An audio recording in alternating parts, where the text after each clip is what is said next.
Hi guys, my name is Diana Clark and I'm continuing my project called Small Art Talk, where I have a small art talks with talented people, artists, photographers, you name it, musicians, you name it. And today I have special and talented photographer with her new amazing style that you will recognize everywhere. Okay, Diana Dunn, Melody, nice to meet you. Thanks It's a for pleasure. coming. Thank you so much for coming to my studio. Absolutely. I didn't start out doing this kind of art. It's called lumen printing. And you notice I have a apron that says I do slow photography. When I was a kid, we had cameras with film. We dropped them off at Fox Photo, which may be before your time, and we'd pick them up in an hour, the prints in an hour, and put them in a scrapbook. My roots kind of go back there. So in 2007, a friend suggested that we take a photography class at LaSalle. True confession, I didn't know what LaSalle was in 2007, and I didn't realize the photography class was film because I had just purchased my first digital SLR. So that was a surprise. I did have a film camera, but I needed a better one. So I went on to the internet and bought myself a film camera, and then was introduced to the darkroom.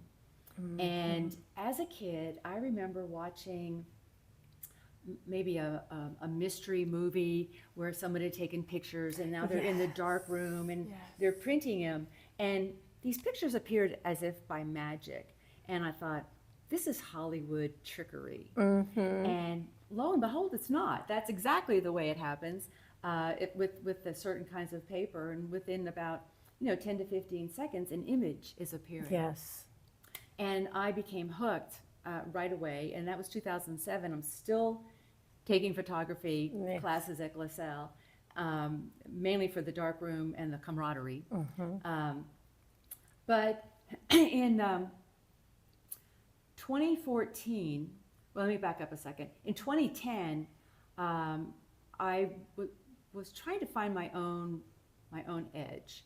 I was really interested in landscape photography, but a lot of people do landscape photography. I was photographing my neighborhood in the Heights. It was kind of changing. It was evolving, I guess you could say. But my pictures just looked like anybody else's black and white pictures, I thought. And so I started playing with infrared film. And infrared film makes things look sometimes a little otherworldly, sometimes a little mysterious, sometimes a little spooky. And I like that vibe. And it also gave it more of, I don't know when this picture was taken. It could have been taken yesterday or 100 years ago. And so I liked that.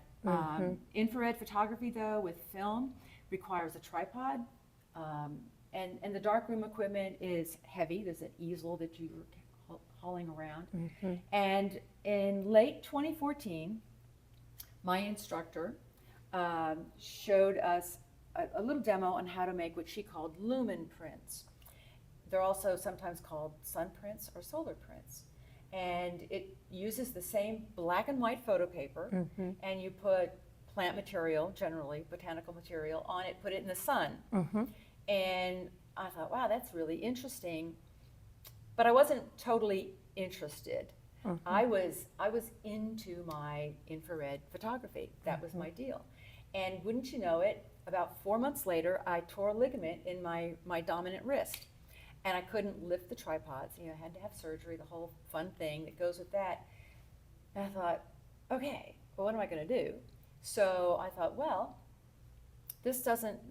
lumen printing does not require a tripod. It doesn't require the heavy equipment in the dark room. It's anybody, you can lift a piece of paper and some glass, you can do it. So I started experimenting with it. And at the same time, I had my parents who lived out of town needed medical care, and I needed to go see them. So I went, had a bunch of stuff shipped up there, and kept B&H in business while I was up there, and I developed my style. This is what the true artist is. We learn skills that we can learn from schools, right? And then we constantly work and develop our own skills, our own style, Right. breaking those boundaries and all that mindset. This is what we do. And it's also about when you have a door closed, Yes. don't think that that's the only way out. Yes. Try to find another door or a window, right? And it turned out that I really love lumen printing. I still do my black and white photography. Matter of fact, I've started doing a little bit more of it lately.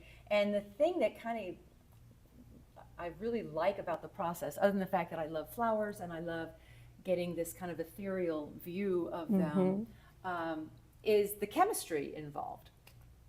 So you notice they don't all have the same colors. Yes. This one here is very warm, whereas this one here is very cool. Yes. And that has to do with two things: the kind of paper I use, and in this case, these are different papers, but the same manufacturer. But the toners that I used afterwards. So in regular black and white printing, which I'm still doing, and this is an infrared shot here, you should, for me, you should tone it in either a selenium toner or a gold toner at the end of it, after it's washed and it's pretty much done. And toning enhances the tonal properties of the print, and it also improves its longevity. So this print will last longer than me, essentially. Now, you probably shouldn't have it in the direct sunlight. That's a bad thing for photographs. I haven't tested that. Yes. But it does improve its Yes. Archival properties. Yes. And so it's very difficult to tell with black and white. I often have to write on the back of the print if it was gold or selenium toned. Yes. But with lumen printing, the differences are stark. This one was selenium toned, and this one, I selenium toned it first, and then I gold toned it, and it's purple.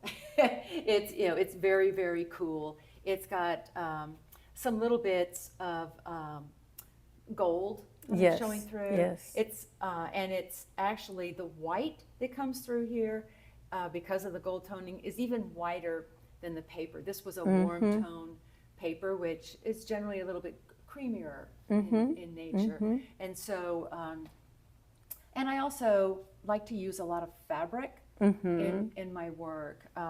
This one here, you can't tell from the video, but it's got a lot of tulle fabric. And if guys don't know what tulle is, that's what like ballerinas, tutus, or a lot of times made with tulle, and it just gives it some extra depth.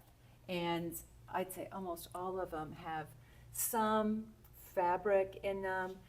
This one here, I don't know if you can see, but it looks like there might be some little flowers in it, and those flowers are from a fabric overlay that has roses woven into the very sheer design. And so I like doing that because you can't always tell Yes. what's going on. It may look like something other than what it is. And I mentioned how the paper can have make a difference. This print here is made from a paper that's no longer made. It's called luminous tapestry, I believe. All of a sudden, the name kind of left me. And when it first comes out of the fix, which is the first step of processing a lumen print, the background, it's pink, and the flowers were pink, and the background was olive green. And putting it in the selenium toner made the background go a dark gray. The flowers at one point were pink, and they kept 2 or 3 seconds in the selenium, and they start turning ivory. I've got several of the prints in my studio that use this paper where the flowers are pink. Yes. And yes. But I've got a couple of them where they're ivory. It's amazing. just beautiful. The thing that's different about lumen printing, and the other thing that I don't think people realize, this is black and white photo paper. It's kind of a paradox that you're getting these colors from the black and white photo paper.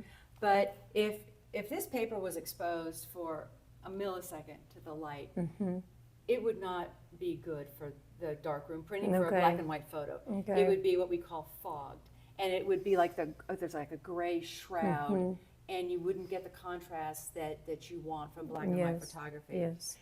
This was probably in the sun for 2 hours. So because the sun to do its part has to penetrate the plant. And so quite the opposite of what you're used to in regular photography, the lights aren't a reflection. The light is where it didn't penetrate to the paper. And so the challenge is to get a good combination of both. So if it wasn't in the sun long enough, there'd be just big blobs of white, which to me is a loss. Yes. It's a loss of paper. Yes. Yes. And a lot of these, this paper in particular, you can't get it anymore. And I have maybe 1 or 2 sheets left, and I'm almost afraid to use it because I'll never get any more of it, and it's my favorite paper. This paper I buy from B&H. And the thing is, lumen printing works the best with expired paper. So when you buy new paper, it's not expired. But there's a solution for that. You put it in the back seat of your car in Houston in the summer, and you drive it around all summer long. Heat is the worst thing for film and the photographic paper. And so there you go. I have expired paper. And frequently I'll buy paper that I want to use in the darkroom, and I'll use some of it, and then, put the stuff in the car. But yeah, it likes expired paper. And so quite a few of them in here, they look so very different. And it's the difference in the paper, what I put on the paper before I put it in the sun.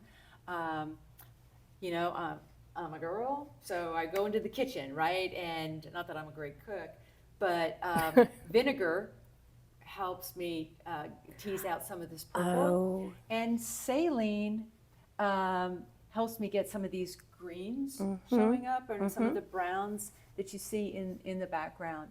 And so, yeah, you just try different things to see what the chemical reaction is going to be between the paper and this chemical, and you just add that to the plant and the fabric, and to get something unique. Brings that 3D effect and all those colors. And it's hard to believe that there's glass on top of these flowers, because a lot of them look like there's shadow, and they look 3D.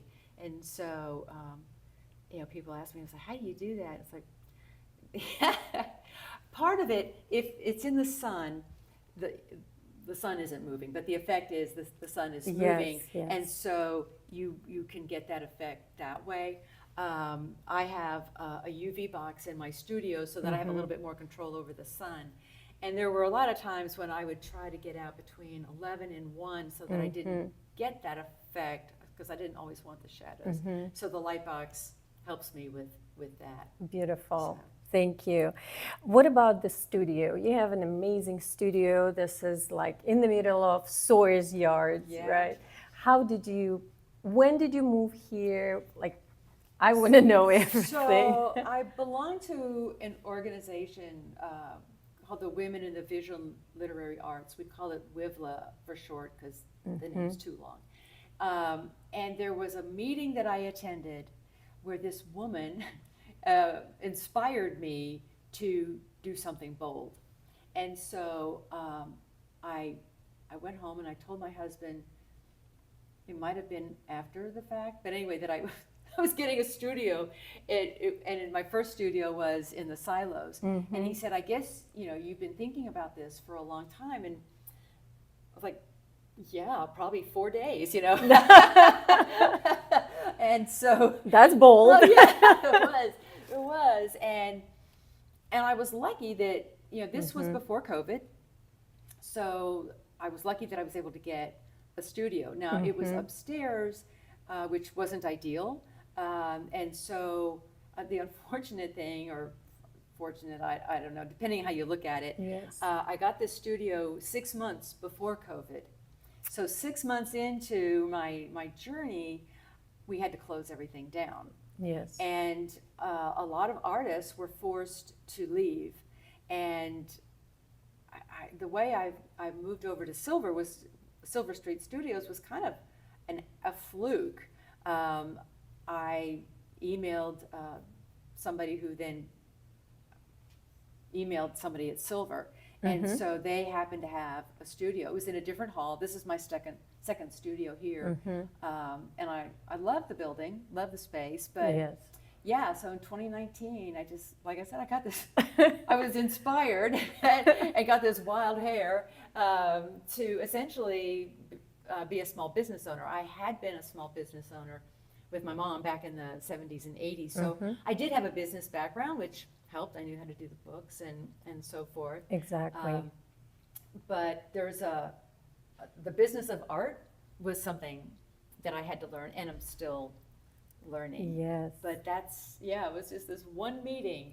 If I hadn't attended That can meeting, change your life. That's right. Yes. That's right. Yes. So you You never know. I Yes, know. exactly.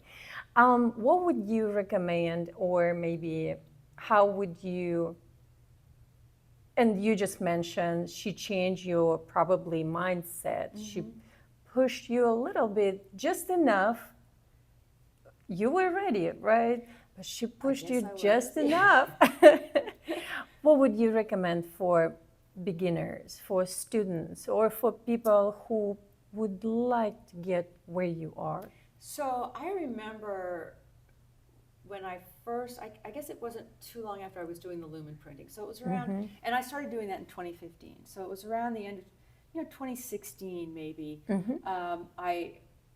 I think I had been entering some shows and, got, my nice rejection letters. And then I joined this organization and honestly, full disclosure, I joined it because they had a member show coming up. All right. And you had to be a member to be in the show.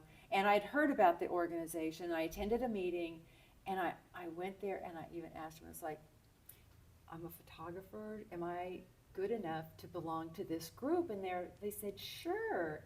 And they were so welcoming from the get-go. And I entered their show, and I remember the deadline was like maybe when you would hear back was something like, January 30th. Yes. And I remember sitting with my iPad that night, looking at my email and telling my husband, it's like, I guess I didn't get in. I haven't got the email. And it couldn't have been like 3 minutes later. And all 3 of my pieces got in.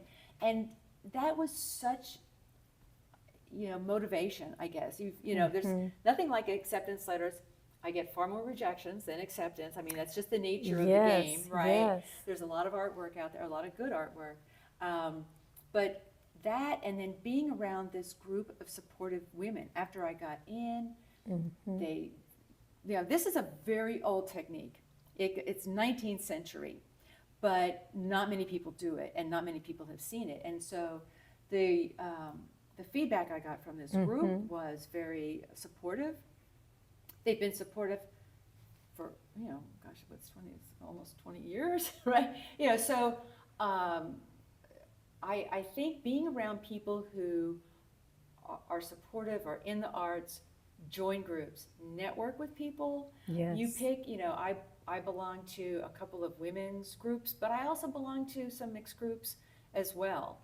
I think it's really important to network. I used to do it in business, outside of art, and I think it's important here as well.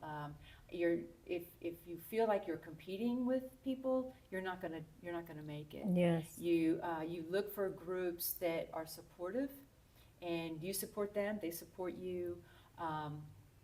We were talking earlier. This group of WIVLA, I hosted a book launch for one of our members, and it was so much fun. We were out in the hall here. We were all gathered together. She had readings. the attendees, a lot of them had not been here before. Some of them came in here, looked around, they looked around the hallway. So just, sharing and expanding your world is what I recommend the most. That's amazing. When you have, like, to me, I can absolutely relate to what you just say. You need at least one person who would see and you mentioned your husband or the lady, right? Who, yeah, maybe it's yeah. just one who believe in you, see you, listen, hear you. And yes, network. Going back to the market and the business side in art, how COVID impact that?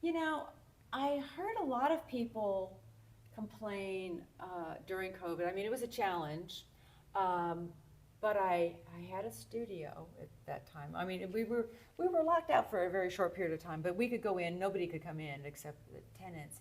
But yeah, we weren't selling. I mean, if I had to pay my mortgage from my art at that time, that's why people were leaving. I was fortunate in that I had just retired, so I had been working through 2018. So I did have a cushion, but I found that was one of my most creative periods. Some of my best work I did during that time. And so I know a lot of people said, oh, I can't think, I'm not creative, it's not working for me. But I was fortunate in that it was. And I honestly can't remember, after things opened back up, what sales were like. I was here when things opened up, and I know that the artists together were trying to figure ways of getting people into the building. Because remember, we still didn't have vaccines until really 21. Yes. And so artists were nervous about people coming in. People were nervous about coming in. I mean, people were just nervous back in 2020. But I used the time to make art, and also it was a time to start playing around with social media. Yes. Because that was one of the ways that we could share our art. And so taking advantage of downtime for learning and experimenting, any time of that's indecision, or when we don't know what's going on with the world, that's when you need to focus on you and your art and try to block out all the noise around you. Exactly. It's all about mindset. And we are our worst and best critics. It depends on, time and what's going on in life and everything that impacts, but it's all about boxing yourselves. Right. I would like to ask about your collaborations. You just mentioned collaborating with a writer. What collaboration? So most of my collaborations have been through the women that I've met in WIVLA, the Women in the Visual Literary Arts. And I gotta say, I have loved being around writers. And they range from anywhere from haiku, which I'm not very good at that either, all the way up to very, very successful novelists and everything in between.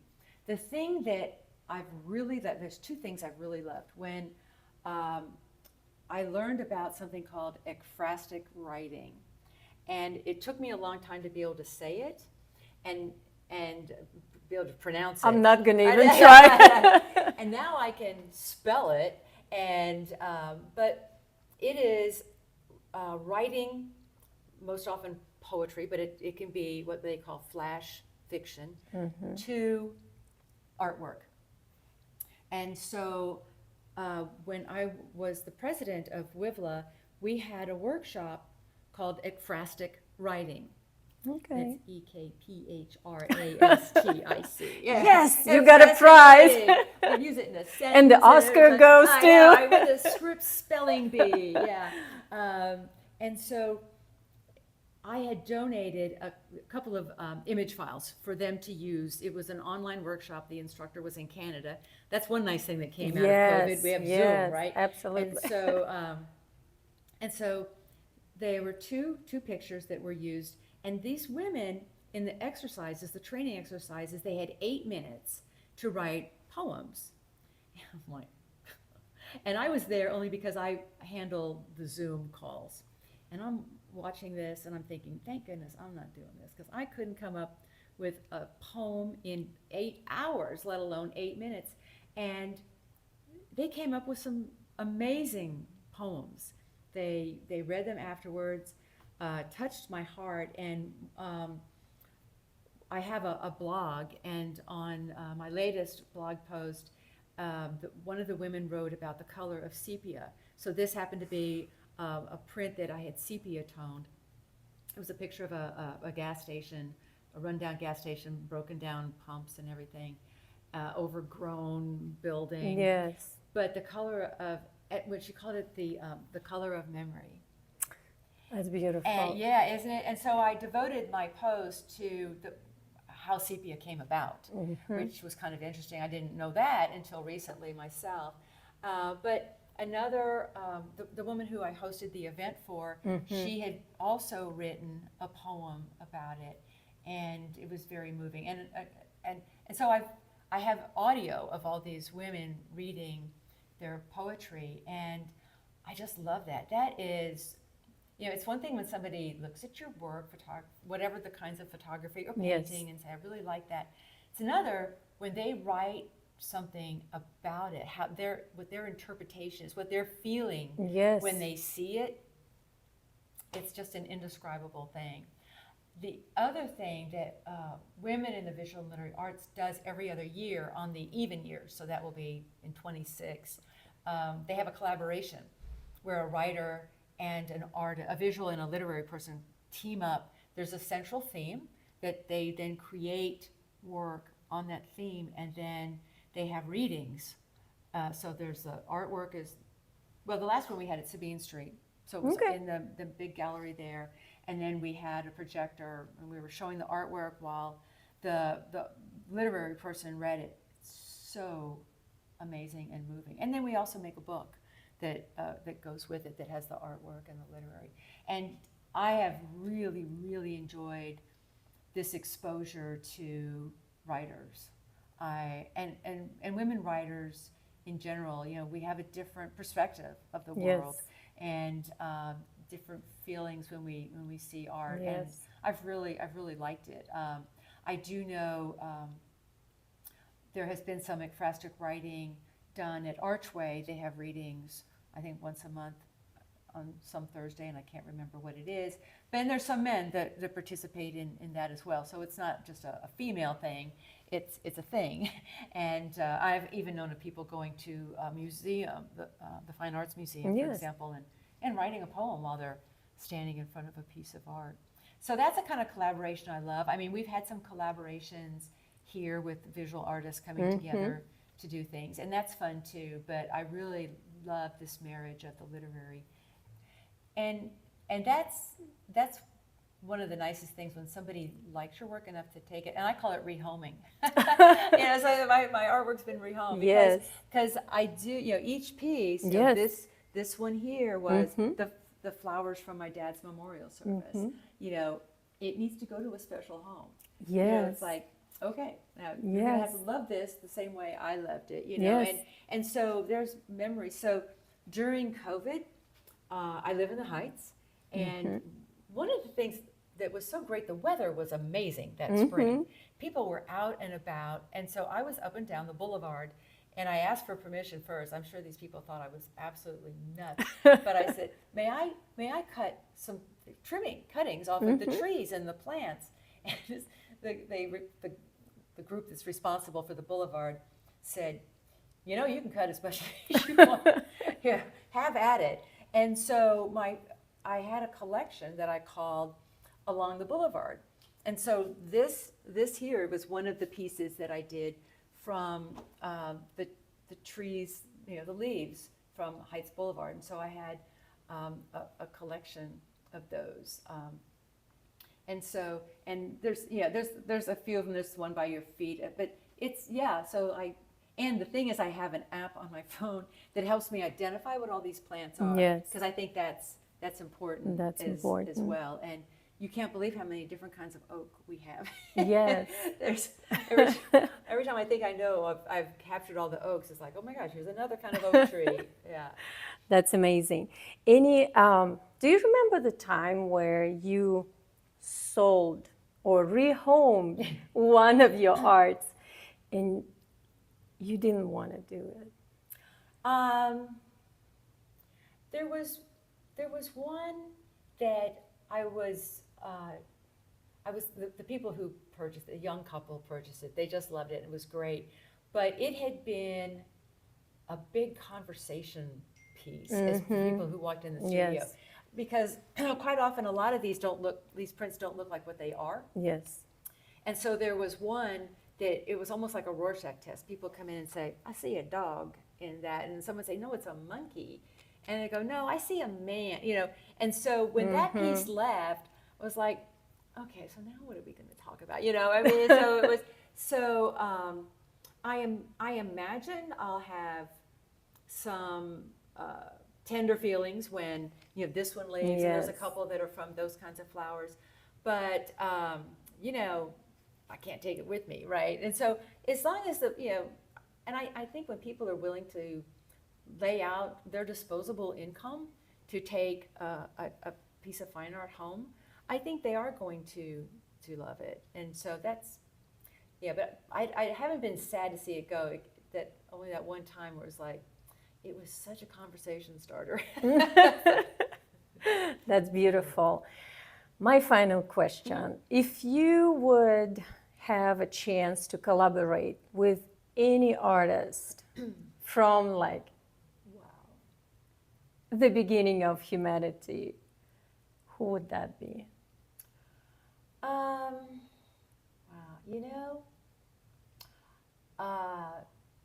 my grandmother was a fabulous artist. And I think about her when I do lumen printing because I found some old diaries and whatnot that she had that had pressed flowers in them. But she was exceptional in pastels and watercolor. And I think we would have had so much fun together. And she died many, many years before I was doing this. And my grandfather had a makeshift darkroom in the kitchen. Yes. My mother tells stories of her going in there when it was supposed to be dark. You can see the past, right? Yes. Grandma with flowers. Right. Yes. And storyteller. Yeah. Yes. And so, I would love to, talk darkroom with my grandfather. And there's a kind of art that I've been wanting to do. This is alternative photography is the category of lumen printing. And that what also falls into that category, which is kind of like a kissing cousin to this, is cyanotype, and that's that blue printing that you see. And what I want to do is do some black and white where I then do the cyanotype over it, so it's kind of the marriage. And I could see how I could have combined the flowers with that. And my grandfather was also a master gardener. And that helped me get started because my mother got that green thumb. So when I was going out in their yard with my clippers, scaring all the plants, there's like that's a good one. Never heard that. I think every morning, when I came out, it's like, okay, which one of you? There's a rose garden, and roses are very difficult to do, and there's this tree, and so. But I would have loved to have had at his gardens, and I would have loved to have worked with her. So, I mean, there's always the famous artists, but I really, really would have liked to have worked with them. Thank you so much. Oh, it's been I my pleasure. really appreciate that. a beautiful journey. You have a unique style. And I wish you your art to be timeless, and it is, and give stories and continue to live and Thank to you. talk with flowers. I love flowers. Yes. Thank you so Oh, much. my Appreciate it. pleasure. I appreciate it.